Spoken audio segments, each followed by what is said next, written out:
pets? I don't have any pets, do you? Yeah, I have 4 pets. I have 2 dogs and 2 cats. Whoa. Look at all this snow. Bruh.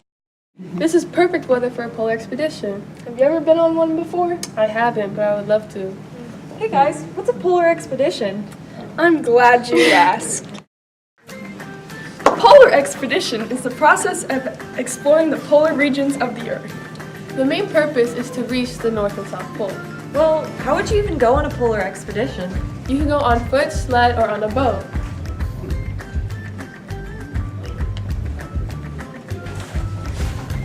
Guys, I just did a bunch of research on this topic, okay? So, in the late 1500s and early 1600s, polar expeditions were a big way to find an alternate trading route to China.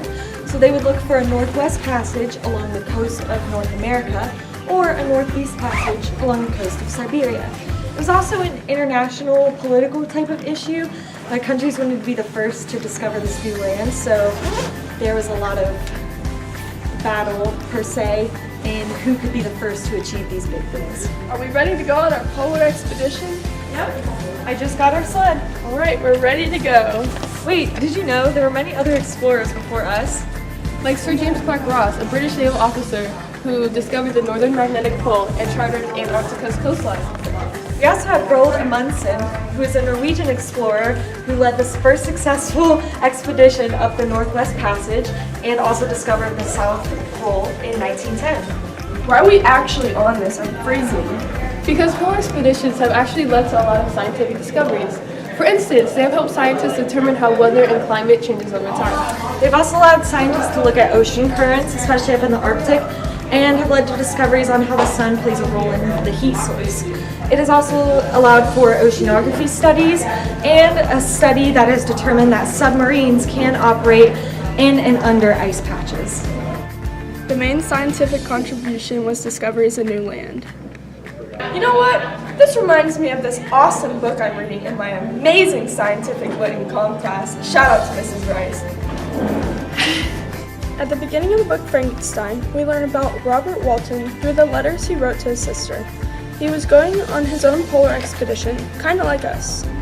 He was trying to discover a passage connecting the Atlantic to the Pacific, much like the Northwest Passage, along with finding the source of the magnetic field of the Earth and discovering new land.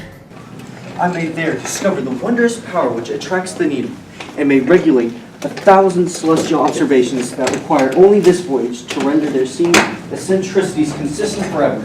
I shall satiate my ardent curiosity with the sight of a part of the world never before visited, and the tread of I wonder if we'll find a wandering man like how Walton ran into Dr. Frankenstein. Oh my god!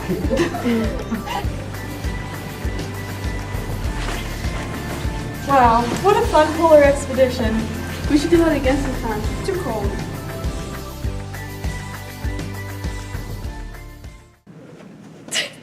A polar expedition is... I can't. Wait, who's talking? I don't know what I'm saying. Are we actually on this? I'm freezing. Because polar expeditions have led to a lot of scientific discoveries. Say the next one. Rachel, do you have anything to say? I'm going to make history. That's what's up.